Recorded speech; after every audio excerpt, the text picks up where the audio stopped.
Since 2013, Facepunch has permanently banned over 1 million Rust accounts. Cheat once, get caught, and that was it, forever. No appeals, no second chances.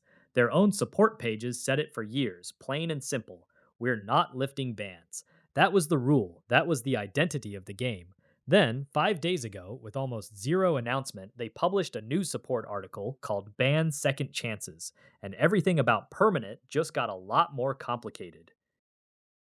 To understand why this actually matters, you have to go back to the beginning.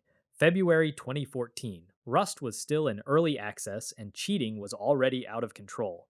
Facepunch built their own anti cheat called Cheat Punch. In its first weekend, it banned over 4,600 players in one sweep. Gary Newman was very clear afterward: no false positives, and the bans were permanent. By the end of that year, they brought in Easy Anti Cheat as a second layer. Since then, they've run regular ban waves, big batches of detections released at once so cheat developers can't easily figure out what got detected. Over a decade of that policy, and the number hit 1 million permanently banned accounts. The message was always the same: one strike and you're done. Zero tolerance, no exceptions. Then this new article appeared.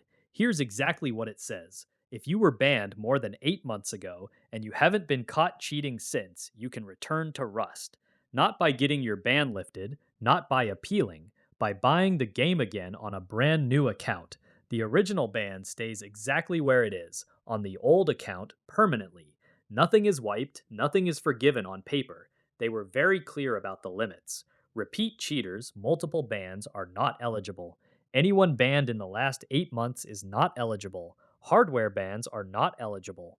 Bans from community servers don't count. Only official Facepunch EAC bans. And they made it very clear what happens if you get caught again on the new account. You'll be banned again. No appeals, no more chances. We're not interested in policing the same people twice. This is your one shot. Nobody at Facepunch tweeted it. There was no devblog, no big post. Players just found the article sitting in the support center. Here's what makes this hit different. This didn't happen because Facepunch suddenly stopped caring about cheating. In the same stretch of time, they've actually been doubling down harder than ever. They launched premium servers with a $15 entry fee, explicitly designed to price cheaters out.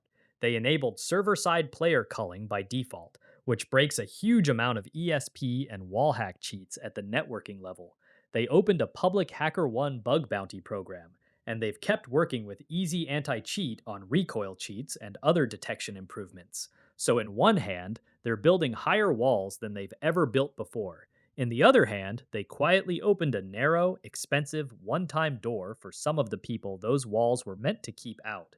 Is that a contradiction, or is it actually a coherent strategy? Make cheating right now as hard and expensive as possible, while giving a very controlled, very limited path back for people who genuinely changed years ago. Facepunch never explained the thinking. They just dropped the article and let the community argue about it. And argue they did. Some players think it's fair. People grow up. Someone who cheated once as a teenager 8 or 9 years ago isn't necessarily the same person today. A real path back, even if it's paid, feels more reasonable than banned forever, no matter what. Other players see it as monetized forgiveness. You're not just proving you've changed, you're paying full price again to do it. And that quietly changes what permanently banned actually means in practice. The game still has tens of thousands of players online at any given time, all trusting that the person they're fighting earned their way there fairly.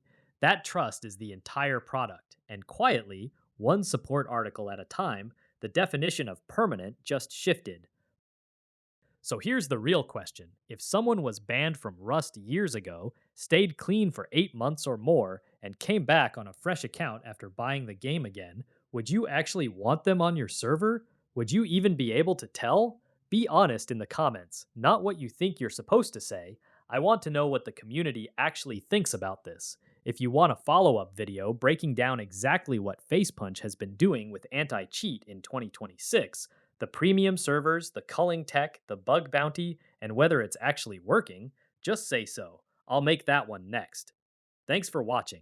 I'll see you in the next one.